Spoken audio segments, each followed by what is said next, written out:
Welcome back to Goldfries. In this video, we'll be looking at the Sony ZV-E10. Yes, as you can see, my shirt and background is different simply because I'm covering imaging technology, typically the stuff that I use for photography and videography purpose. So yes, let's begin with the ZV-E10 review. Now, I've seen many of my friends praising the ZV-E10 and all that.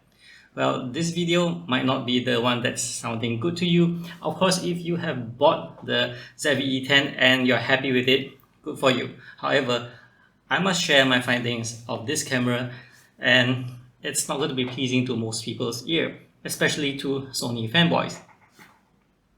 Now, I've been using Sony devices for a while now. I've used the Sony a6500, a6400, ZV-1. They're all great stuff. I like them. Last year, I did not manage to review the ZV-1, but I totally like that one, and you've probably seen some of my videos without realizing they were recorded with the ZV-1. Now, the ZV-E10, it's still a good camera.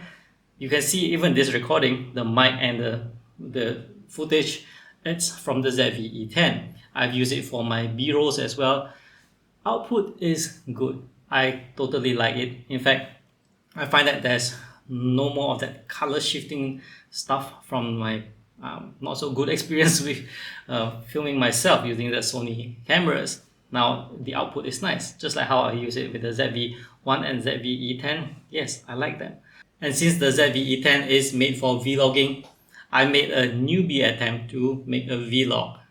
Hey guys, welcome back. So in this video, I'm recording with the Sony ZV-E10 as I'm walking to the office in this cloudy day, which happened to be a holiday as well over here in Malaysia, 19th October. So yep, what do you think of this so far? This is my first recording with the ZV-E10, and I'll be checking the footages later and we'll see what's the outcome. Currently the setting is at aperture value, and you see exposure wise it does adjust itself. White balance is on auto, and what do you think? I think it looks quite good, at least from what I see from screen. So let's head over to the office.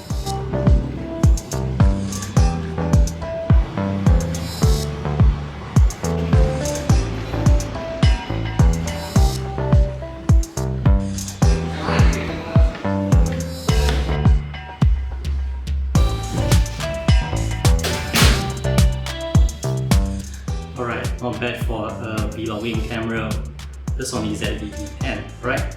So let's dive into the details right now. So yes, that's my newbie vlog attempt. No doubt the ZV-E10 is a good camera for vlogging. However, what many people do not realize is that the ZV-E10 is just a repackaged A6100 with some changes. Yeah, I know many people are saying, wow, this is a A6400 sensor into the ZV-E10. That makes it look a lot better. But actually, 6400, 6100, they're using the same sensor. So actually, it's just the 6100 sensor repackaged into this ZV-E10 minus the EVF, and now having that flip to the side the LCD screen.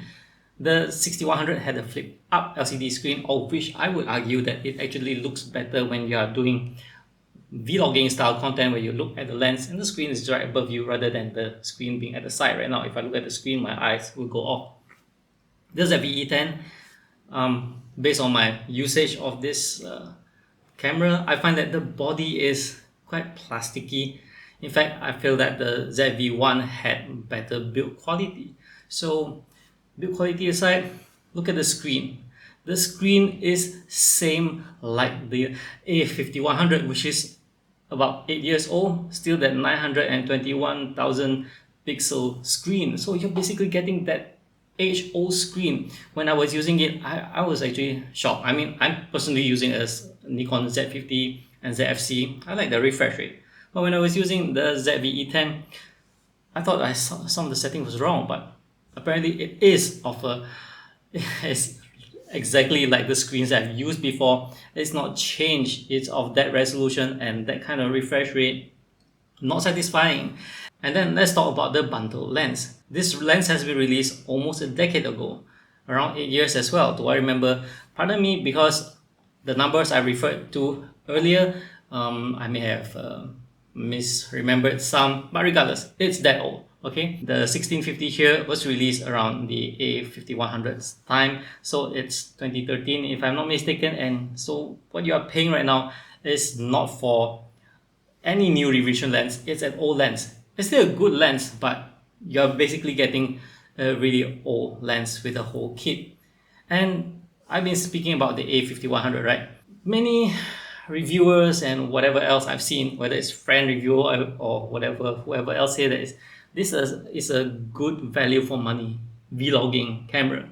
Is it true? Because if you look at the A6100 when it was launched many years ago, the body price was what, US 750, which is around the price of the ZV-E10.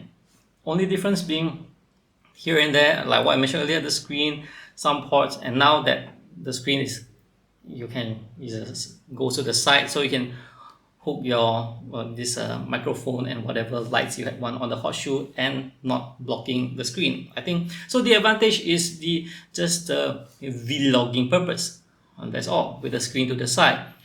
Otherwise, it's pretty much just the A6100. So, and for those of you who are saying this is a good value option, I suggest two other options for you. If you are new and you're looking for an affordable option to do your vlogging style content, look for an A5100. Yes, it is very old. However, a used unit retails at about RM 1100 or less and comes with kit lens, typically around that range. So it's about a third of the price of a brand new ZV-E10. Surprise? Yes, it's pretty much doing the same thing. Of course, if we go into detail, the ZV-E10 has better feature sets and all.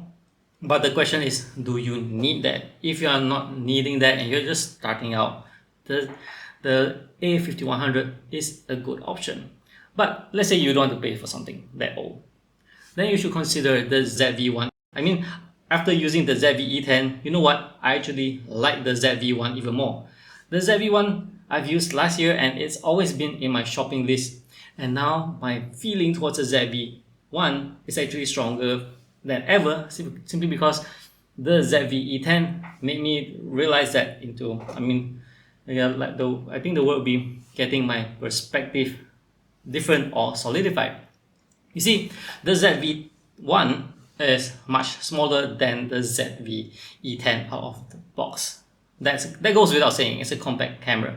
The ZV-1, the lens itself it has a wider aperture. Let's say typically we are going to be using at the 18mm range, which is actually 16mm range, which is about 24mm full frame sensor field of view. At that field of view, the kit lens from the ZV-E10 is just f3.5, while the one on the ZV-1 is f1.8. So exposure wise, you get 2 stops better exposure. Means if you are using ISO 400 for this ZV-1 on the ZV-E10, sorry, I paused a while because I had to remember the names. So from 400, you're going 2 stops up, which means your ISO will go from 400 to 800 to 1600 to get the same exposure. So the ZV-1 has the advantage. In terms of keeping the focal distance, it's the same. Every time you power off or it shuts itself, you have to readjust again. So in the end, it's pretty much how much are you going to spend, what are you going to do. Because the ZV-1 out of the box, like I said, is compact and it has a wider aperture. Sure, you can go wider aperture with the ZV-E10, but that is at an additional cost. You are now paying about almost 3,000 for the body, about 3,500 just with the kit lens. If you are to change or use a different or wider aperture lens, how much is that going to cost you? It's a lot more. And from what I found out is that the minimum focusing distance of the ZV-1 is a lot closer than the ZV-10, regardless of what lens you use. On the ZV-1, I managed to get this framing. However, on the ZV-E10, nope, this is not possible. So in the end, overall, I find the ZV-E10, it's Personally, I hate to recommend it to people, but it's not like you have a choice.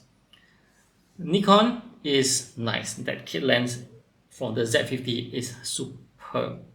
I love the Z50 a lot. However, the screen flips down. That sucks. That's why I bought the Z50. And the Z50, and that's why I bought the ZFC. And you guess how much is the ZFC? It's costing a lot more than whatever else you see here. So that's out of the question. Then we have the Canon with the M50s and all that, whatever models. The M series, they are nice. I personally use the M50. However, I hate to pump my money into the EFM mount. To me, it's a dying mount. I personally will not. However, if you want something affordable and not going to change lens option, and of course, yes, if you're comfortable with adapters, Canon's EF, this M series is actually a very good option. However, if you like this Sony thing, yes, you want to vlog, like what I say, you have not much of a choice, right? So it's still a good camera. I personally just wish that Sony could have done better in this camera, rather than just repackaging it, having a similar price with the old interface, old screen, really old lens and everything. And it's, yeah, I pretty much said everything there. So that's it for this one. Rather long-winded. However, I hope you enjoyed this information that I'm sharing, because I think it is still a nice camera. I wish that things are better, rather than paying good money and get the old screen, old LCD, old lens, old interface. It's pretty much old thing jumbled up and make it look new.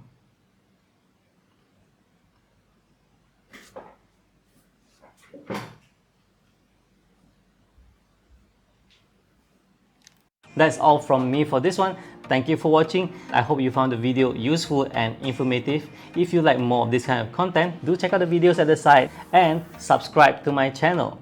I'll see you guys in the next one. Bye bye.